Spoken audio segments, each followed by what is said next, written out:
Now, I know that game week 17 isn't quite over yet, but there's still plenty to talk about. So here are players to buy and avoid for game week 18.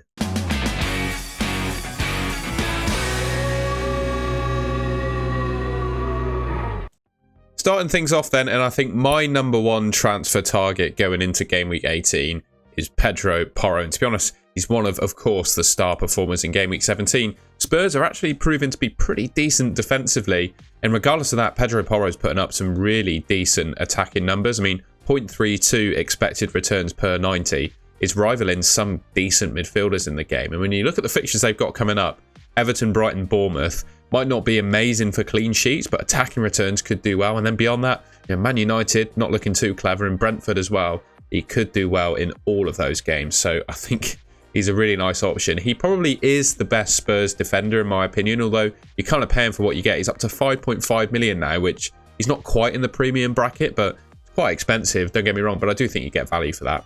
6 assists from 16 starts. Nothing to be sniffed at. As I said, really good attacking numbers, almost averaging a return per game if you count clean sheets and assists together. And when you look at the underlying numbers in terms of goals, he's put up 1.8 expected goals so far this season and hasn't actually got one yet. So I think a goal is due for him. So Pedro Porro, definitely a player to buy.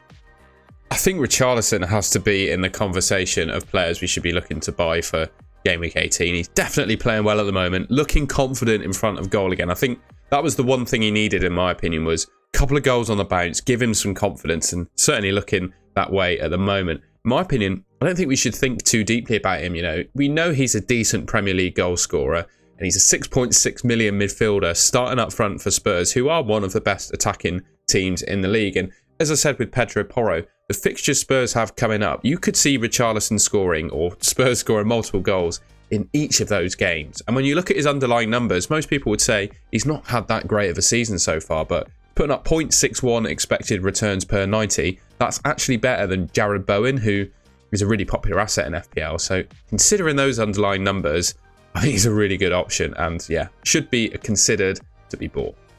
Now, I know, he's kept one clean sheet and somehow he's back in the conversation again. But to be honest, in my opinion, I never think he really left. I back Newcastle to keep a clean sheet at home against anyone. They really play up to the St James's Park crowd, and they're pretty terrible away from home. So it makes best sense, in my opinion, to have a nice goalkeeper rotation with Dubravka. But a goalkeeper playing for Newcastle valued at 4.1 million, I think, is almost a no-brainer if you can get to him, really. As I said, Newcastle at home, I'm backing to keep a clean sheet against anyone. A couple of really nice fixtures coming up, and then you could easily bench him at 4.1 million, right, when he plays Liverpool and Man City. He also has been making a decent amount of saves. Obviously, he conceded quite a few goals because, well, in game week 15 and 16, he conceded a fair few. So, yeah, and obviously Newcastle hit by injuries. I think with Botman coming back, who I might be talking about in a second, Newcastle, I think, are only going to kick on defensively. And yeah, decent amount of saves. As I said, it's 4.6 saves per game. So that means he's averaging the saves bonus points every game he plays.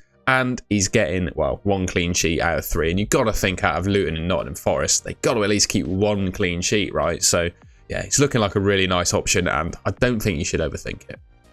Next up then, and it's Sven Botman. He looks to be back fit, and I believe he's going to play in game week 18. Played 6 minutes, only 6, of course, against Fulham, but I think that proves that he's fit enough to be getting in the Newcastle team. And with a little bit of time between now and his next game, it's obviously time to build up fitness to a position where I think he's going to start, particularly considering Fabian Schär went off injured. Obviously, Botman didn't replace him directly. He obviously only came on for 6 minutes, but I think with Schär being injured, I think that increases Botman's likelihood of starting, and he's just a great defender, isn't he? I think when he plays in the Newcastle team particularly, he has the biggest impact on them defensively. He's a wonderful defender, genuinely, I think, world class. So I think that's going to increase Newcastle's chances of clean sheets. And we've seen he's only started 5 games and he's got 2 attacking returns and 2 clean sheets, which is a fantastic record. And yeah, he's offering a little bit more goal threat and attacking threat in general than he did last season. And at 4.5 million, I think it's great value. Next up, I didn't speak about Kulusevski in the conversation with Richarlison and Porro because personally, I don't think he's quite as good as those 2 players, but ultimately, he is a nice differential, and I think a lot of people will be overlooking him. He's absolutely nailed on that right wing for Spurs, right? And he's got a decent injury record as well. I mean, you pretty much back him to play every game pretty much for 90 minutes, and obviously he's never really got on the huge returns in the league, but right now he seems to be in a bit of a purple patch, and looking in really good form. And 3 fixtures, well, even those, to be honest, 5 fixtures coming up where I would anticipate Spurs will score. He's a decent option, and definitely a decent option if you want to go different, because I think Richarlison will prove to be a more popular asset for people to buy for Game Week 18 than Kulusevski. So, yeah, if you want to be a bit different, I like him as an option. I do think that Colwill is probably the best Chelsea defender for their good fixture run coming up. I mean, he can play at left-back and centre-back. Obviously, can fill in for multiple players. And Chelsea, I don't think, well, obviously Reece James is injured, Ben Chilwell's injured. I don't think Thiago Silva's going to play every game in December. So, yeah, for that reason, I think Colwill's going to be pretty much starting every game that he's fit for. He's offering as well a little bit of goal threat. Not huge, but he's got 1 goal and 1 assist so far. And just in my opinion, he's clearly a Pochettino favourite as well. So I think all those things considered, he's probably the most nailed Chelsea defender. And for that reason, I think he's the one to go for. Now, I wondered if you could do me a favour. If you're enjoying the video so far, please make sure to leave a like rating, subscribe to the channel as well, set the notification bell so you can see when I upload next. If you're really enjoying the video, please consider joining as a channel member. You'll get early access to all of my videos, and when I deadline stream, I'll give you priority when I rate people's teams in Draft Hound. You can also, if you want to support the channel in a different way, check out my shop down below. You can buy yourself a golden goal sticker or a mug. All right, back to the video. Now, this one's probably a little bit obvious, right? But I think beyond just the fact that he blanks in Game Week 18, I think Julian Alvarez is a sell. He's failed to score a goal in 8 Premier League games now, and he's been disappointing in the last couple against Luton and Crystal Palace, where he's actually obviously replaced Haaland in that number 9 position. Probably is the penalty taker, so he could always score a penalty. But yeah, it has been disappointing in that position. And Man City in general, I think they're a bit complacent and in poor form. You know, one of their last 6 games in the Premier League. And just in general in FPL at the moment, he's done all right, but not in recent games. I think there are much better options in FPL, like the likes of Solanke, Watkins. I think they're all better than Alvarez at the moment. So yeah, with that blank in 18, and of course the fact he's not been in great form recently, I think you could quite easily sell him. All right, and that's the end of the video. Bit Tottenham and Newcastle heavy, but obviously they're the star performers of the game week so far.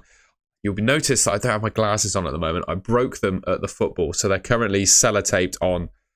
So hopefully in the next video, I'll either have them sorted or a fresh pair of glasses. So my vision's a bit blurry at the moment, but hopefully that hasn't distracted from the video. If you enjoyed it, I'd really appreciate if you could leave me a like rating. Let me know in the comments if there are any additional players you'd add to my buy or avoid lists. And please subscribe to the Golden Goal channel if you want to see some more FPL videos. All right, I'll catch you in the next one. Oh, of course.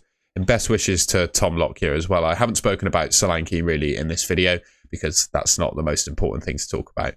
Tom Lockyer, wishing you all the best.